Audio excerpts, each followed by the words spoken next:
देखिए, कल हम सब लोगों ने पूरे टॉपिक्स को स्टडी किया था। आज उसके आगे हम लोग पढ़ेंगे किसी बिंदु आवेश के कारण वैद्युत क्षेत्र की तीव्रता।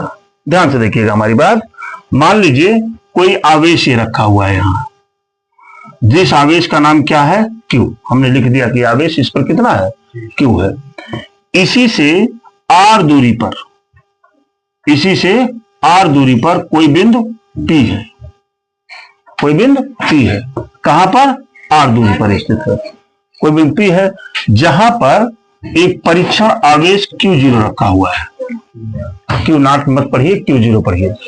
जहां परीक्षण आवेश Q0 रखा है, इसी पर हमको जो है वैद्युत क्षेत्र की तीव्रता निकालनी है। इसी बिंदु पर, इसी बिंदु पर क्या निकालना है? वैद्युत क्षेत्र की तीव्रता निकालना है। इसी चीज को हम लिख देंगे यहां पर।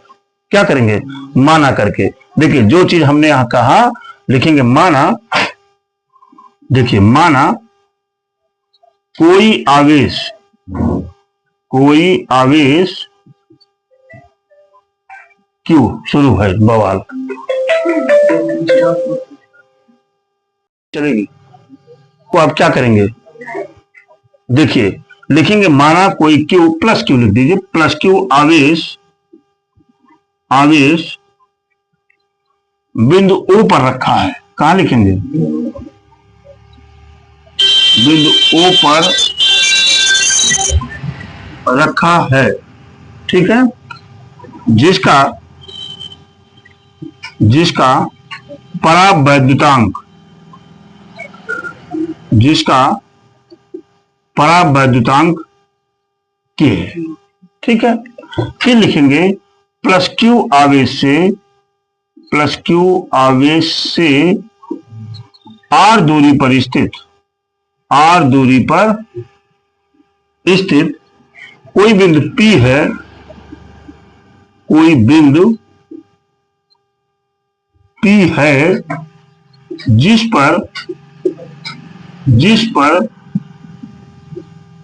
पर एक परीक्षण आवेश, एक परीक्षण आवेश Q0 रखा हुआ है, रखा हुआ है, ठीक है। बिंदु P पर, बिंदु P पर वैद्युत क्षेत्र की तीव्रता, वैद्युत क्षेत्र की तीव्रता ज्ञात करनी है, वैद्युत क्षेत्र की तीव्रता ज्ञात करनी है। बस काम खत्म हो गया। माना कोई आवेश प्लस Q आवेश, माना कोई प्लस Q आवेश बिंदु O पर रखा गया है, जिसका परावैद्युतांक K है। प्लस Q आवेश से R दूरी पर स्थित कोई बिंदु P है। देखिए P है ना, P है, जिस पर एक परीक्षण आवेश Q0 रखा हुआ है। बिंदु P पर वैद्युत क्षेत्र की तीव्रता ज्ञात करनी है,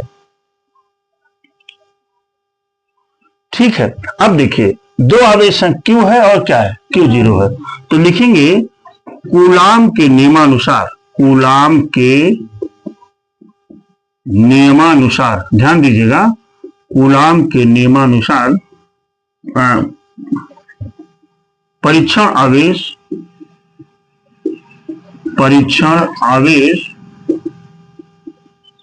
Q0 के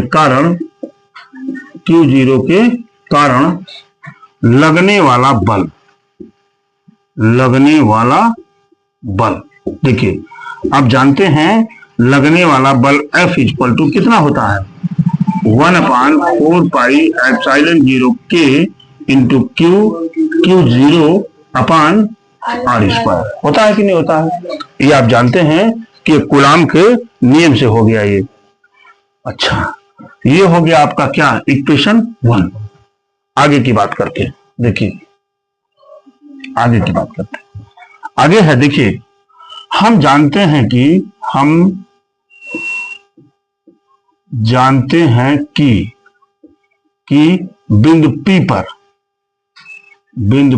पर वैद्युत क्षेत्र की तीव्रता, वैद्युत क्षेत्र की तीव्रता, ध्यान दीजिएगा, वैद्युत क्षेत्र की तीव्रता E बराबर क्या होता है, F अपान Q0। कल बताए थे आपको, F अपान Q0। अब यहाँ इक्वेशन 1 से हम इस F की वैल्यू को यहीं सब्स्टिट्यूट कर देंगे, ठीक है। लिखेंगे समीकरण 1 से F का मान रखने पर तो यहां से E बराबर F की वैल्यू क्या है, 1/4πε0 K इंटू Q0 अपान R स्क्वायर इंटू 1/Q0 लिख देंगे, में लिख देंगे। अब ये Q0 और Q0 यहीं से कैंसिल हो गया, तो E बराबर 1/4πε0 K into Q upon R square. ये हो गया आपका वैद्युत क्षेत्र की तीव्रता का व्यंजक। क्या हो गया, वैद्युत क्षेत्र की तीव्रता का व्यंजक हो गया, ठीक है। बोलिए यदि यहां लिख दीजिए, यदि माध्यम निर्वात या वायु हो तो K की वैल्यू कितनी होती है, 1 होती है ना, इसलिए हेंस इसलिए हो जाएगा E equal to 1/4πε0 into Q upon R square. देख पा रहे होंगे आप कितनी आसानी से आपने इसको प्रूव कर दिया। कुछ है क्या इसमें, थोड़ा सा लिखना था, लिखने के बाद आपने कर दिया। देखिए किसी बिंदु आवेश के कारण वैद्युत क्षेत्र की तीव्रता intensity of electric field due to a point charges. लिखेंगे प्लस क्यू आवेश जो बिंदु O पे रखा हुआ है, प्लस क्यू आवेश से R दूरी पर स्थित कोई बिंदु P है जिस पर परीक्षण आवेश Q0 रखा हुआ है और जिस पर हमको वैद्युत क्षेत्र की तीव्रता निकालनी है। तो कूलाम के नियमानुसार प्लस Q0 आवेश के कारण लगने वाला बल बराबर ये हो गया। फिर अकॉर्डिंग टू डिफिनीशन ऑफ वैद्युत क्षेत्र की तीव्रता के हिसाब से आपने पूरा करके बता दिया, ये हो जाता है। यहां लिख सकते हैं, देखिए यहां लिख दीजिए, यहां लिखते हैं जहां ये मालूम है आपको 1/4πε0 बराबर कितना होता है, 9.0 इंटू 10⁹ वैल्यू पुट करेंगे। जब हमको इस पर क्वेश्चन आएगा तो इस पूरे की जगह पर हम क्या पुट करेंगे, ये पुट करेंगे। आपके परीक्षा में के पेपर के लास्ट में इन सब की वैल्यू दी रहती है, कहाँ किसकी वैल्यू क्या क्या होती है। न्यूटन ये होता है न्यूटन मीटर स्क्वायर पर कूलाम स्क्वायर, ये इसका वैल्यू होती है, ठीक है। नीचे हम कुछ स्टेटमेंट अभी लिखेंगे, पहले आप इतना नोट कर ले, काम करिए आप। देखिए हो गया यहां पर आप ये F को वेक्टर मान लीजिए, वेक्टर है ये, और ये भी वेक्टर है, ये देखिए यहां पर भी वेक्टर का मार्क लगेगा, ठीक है। अब देखिए यदि आवेश Q1 Q2 Q3 हो तो सभी आवेशों के कारण वैद्युत क्षेत्र की तीव्रता E विभिन्न आवेशों द्वारा अलग अलग उत्पन्न तीव्रताओं E1 E2 E3 के सदिश योग के बराबर होता है। मान लीजिए कि प्लस जो बिंदु R दूरी पर स्थित जो बिंदु P था, अगर वहां Q0 भी परीक्षण आवेश रखा हुआ है, कहीं और Q1 आवेश रखा हुआ है, कहीं Q2 आवेश रखा है, कहीं Q3 आवेश उसी पर रखा हुआ है, तो उसके कारण जो भी वैद्युत क्षेत्र की तीव्रता होगी उनके अलग अलग तीव्रताओं के सदिश योग के बराबर होगी। ये कहने का मतलब हुआ पूरा। आप इसको नोट कर लें, फिर आगे की बात करेंगे। अब हम बात करने चल रहे हैं निरंतर आवेश वितरण, कॉन्टिन्यूअस चार्ज डिस्ट्रीब्यूशन क्या होता है। इसको पहला, इस निरंतर आवेश वितरण को हम 3 तरीके से आवेश का वितरण कर सकते हैं। पहला है आपका रेखीय आवेश वितरण, अभी समझा रहा हूं इसको, रेखीय आवेश वितरण, ठीक है। इंग्लिश में कहते हैं इसको linear charge distribution. Linear charge distribution. ठीक है। दूसरा होता है पृष्ठीय पृष्ठीय आवेश वितरण, जिसको बोलते हैं सरफेस चार्ज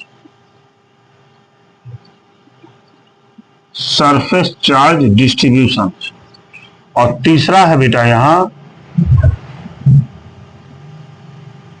आयतन आवेश वितरण। इसको कहते हैं वॉल्यूम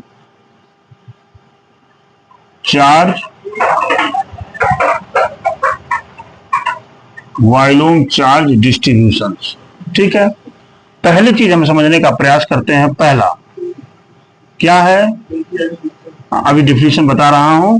रेखीय आवेश वितरण की बात कर रहे हैं। ठीक है। क्या कहते हैं इसको? लीनियर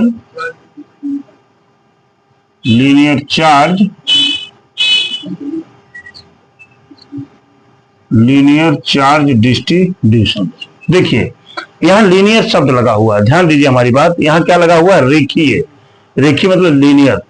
मान लीजिए हमने कोई आपको यहां चालक तार ले लिया, कोई चालक तार ले लिया है। मान लीजिए चालक तार की लंबाई कितनी है? कैपिटल है। इस पर समान रूप से चार्जों का वितरण हो। इस पर क्या हो? एक समान रूप से चार्जों का वितरण हो, तो इसी को कहते हैं रेखीय आवेश वितरण। मैं डिफिनेशन लिखने जा रहा हूं। देखिए जब किसी चालक पर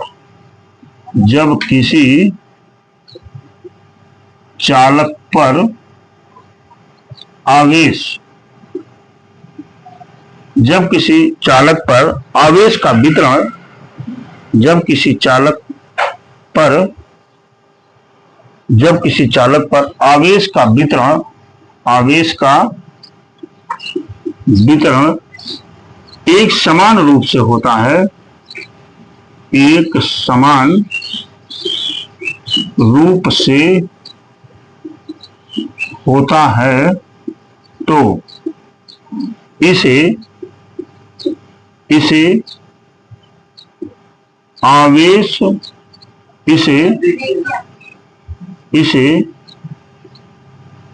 रेखीय आवेश वितरण कहते हैं। इसे रेखीय आवेश वितरण कहते हैं। ये समझ गए आप। अब अगला टॉपिक आता है, इसी में है रेखीय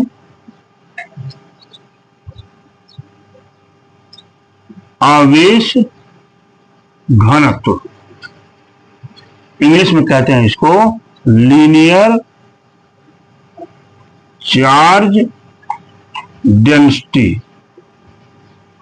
लीनियर चार्ज डेंसिटी डिफिनेशन, चालक के प्रति एकांक लंबाई पर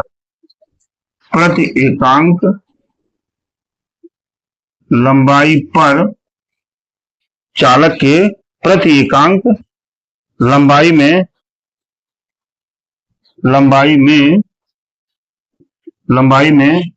उपस्थित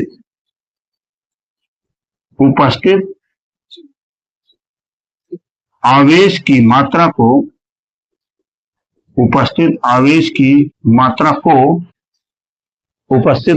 की मात्रा को रेखीय आवेश घनत्व कहते हैं। इसे लेम्डा से प्रदर्शित करते हैं। ये समझ गए आप? अब देखिए हमारी तरफ देखिए, अभी 2 मिनट रुकिए। देखिए ये जो अल्पांश है, ये जो तार है, चालक तार है, इसी का एक छोटा पार्ट हम कोई अल्पांश ले लेते हैं। अल्पांश माने बहुत छोटा सा हिस्सा ले लिया मैंने, ये छोटा सा अल्पांश ले लिया, ठीक है।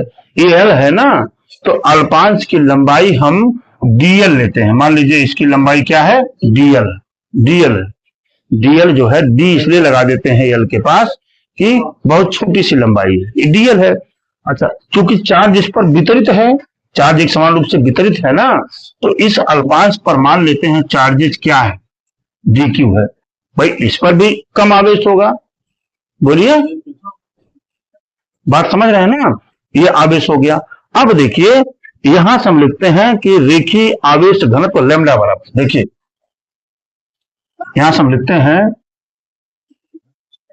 रेखीय, हमारी बात ध्यान से सुनिएगा, रेखीय आवेश घनत्व लैम्डा बराबर, ये जानते हैं dq अपान dl, ये होता है आपका dq अपान dl। यहां से होता है, अगर मैं यहां पर क्रॉस मल्टीप्लाई कर दूं तो हो जाएगा लैम्डा dl बराबर क्या हो गया, dq। इस इक्वेशंस को आप याद रखेंगे, ये हो गया इक्वेशन 1। अगर मैं इसके मात्रक पर जाऊं, मैं कह दूं, लिख दीजिए यहां रेखीय आवेश घनत्व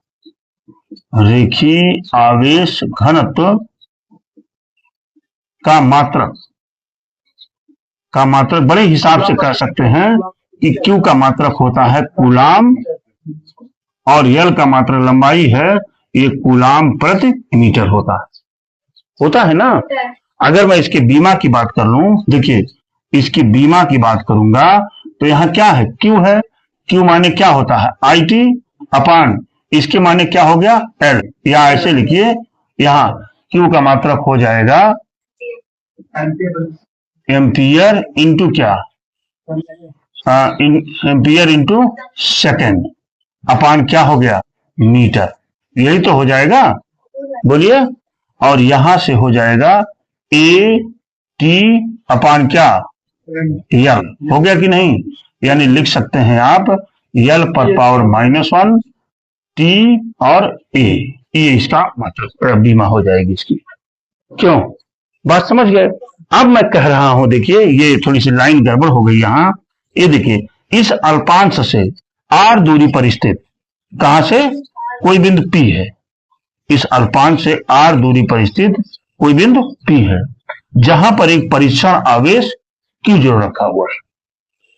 ध्यान दीजिएगा, हमने क्या कहा, अल्पांश से R दूरी पर स्थित कोई बिंदु P है, जहां पर एक परीक्षण आवेश Q0 रखा हुआ है, ठीक है। एक मिनट, Q0 रखा हुआ, अभी कुलम का नियम लगा देंगे, ठीक है। लिखिए, माना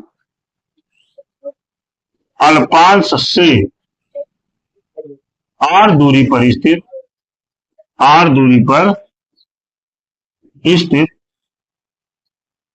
कोई बिंदु P है, कोई बिंदु P है, जहां पर परीक्षण आवेश Q0 रखा गया है। तो कूलाम के नियम के अनुसार, ध्यान दीजिएगा, कूलाम के नियम के अनुसार Q0 आवेश के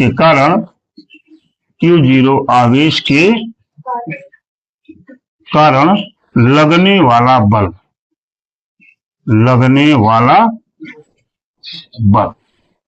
F क्या हो जाएगा, 1/4πε0 के मत लगाइए, क्योंकि हमने कहीं परावर्तन के का मान ये हो गया, ठीक है। 1/4πε0 तो देखिए दो आवेश हैं, कौन सा, एक dq है, एक Q0 है कि नहीं है, तो लिखेंगे dq इंटू Q0 अपान R², और यहाँ क्या लगा देंगे, यूनिट वेक्टर R। बताए थे आपको, यूनिट वेक्टर R इसलिए लगाते हैं ताकि ये एफ जो क्वांटिटी है ये क्या हो जाए, वेक्टर हो जाए। बिना डायरेक्शन के काम चलने वाला नहीं है। ये चीजें हो गई आपको। ये जो निकला है आपका, ये क्या है, कूलाम के नियम से निकला गया। किसके कारण है, अल्पांश के कारण। इस अल्पांश के कारण, ध्यान दीजिएगा हमारी बात, अल्पांश के कारण है, ठीक है। अच्छा, अब हम क्या करते हैं, देखिए यह बराबर, हमारी बात ध्यान से सुनिएगा, 1/4 पाई एप्सिलॉन 0, ठीक है। अब इक्वेशन 1 से डी क्यू की वैल्यू लेमडा एल रख देते हैं। देखिए यहां पर डी क्यू की वैल्यू क्या लिख देंगे, लेमडा इंटू डी एल लिखेंगे। यहां डी क्यू की वैल्यू लिखेंगे लेमडा डी एल इंटू क्या, Q 0 upon R square into unit vector R. ये बात समझ गए। और यहां पर देखिए क्या लिखा हुआ है, तो कूलाम के नियमानुसार क्यू 0 आवेश का लगने वाला बल यहां डीएफ होगा। क्यों डीएफ होगा बेटा, क्योंकि अल्पांश के कारण लग रहा है ना। बोलिए, आज के बाद आप एक चीज नोट कर लीजिए कि जब हम अल्पांश का कोई चीज निकालते हैं, अल्पांश का कोई चीज निकाले, ये रेखीय चालक का अल्प टुकड़ा था ना, तो मैं कह रहा हूं अल्प का हम निकाल लिए हैं। अब हम कह रहे हैं कि पूरे चालक का क्या होगा। तो जब अल्पांश से पूरे चालक पर चलते हैं तो उसी फंक्शन को हम इंटीग्रेट कर देते हैं, उसी फंक्शन को क्या करते हैं, इंटीग्रेट कर देते हैं। अब आप यहां लिखेंगे है संपूर्ण बल बराबर किसके कारण, पूरे चालक के कारण। किसके कारण, पूरे चालक के कारण। आप क्या करेंगे, डीएफ को जब इंटीग्रेट करते हैं तो क्या मिलता है, एफ, और यहां लगा देंगे इंटीग्रल, और यहां यल लिख दीजिए नीचे। इसलिए यल लिख दीजिए क्योंकि पूरे चालक की निकाल रहे हैं। पूरे चालक की लंबाई क्या है, यल। ये हो जाएगा 1/4 pi epsilon 0 into lambda DL Q 0 upon R square into unit vector R. इसकी बात हो गई। अब मैं इसी को देखिए यहां लिखने जा रहा हूं। ये हो गया है क्या आपका,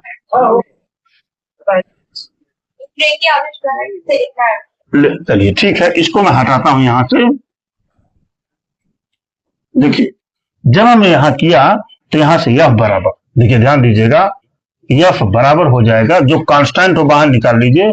यहां Q0 कांस्टेंट है, अपान 4 पाई एप्सिलॉन 0 इंटीग्रल, इंटीग्रल में क्या बचा, लेमडा अपान आर स्क्वायर, ऐसे लिखते हैं। देखिए lambda upon R square into unit vector R into क्या, डीएल। ये आपका फॉर्मूला, ये फॉर्मूला।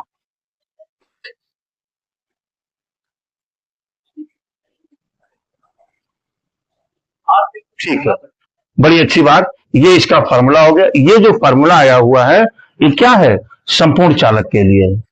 पहले हम अल्पांश का यूज करते हैं, और अल्पांश के लिए जब आ जाता है तो उस फंक्शंस को जब हम इंटीग्रेट कर देते हैं बेटा, तो हमको संपूर्ण चालक का निकल जाता है। बात इतनी पकड़ में आई आपके, ये आप नोट कर लीजिए, फिर आगे की बात करते हैं।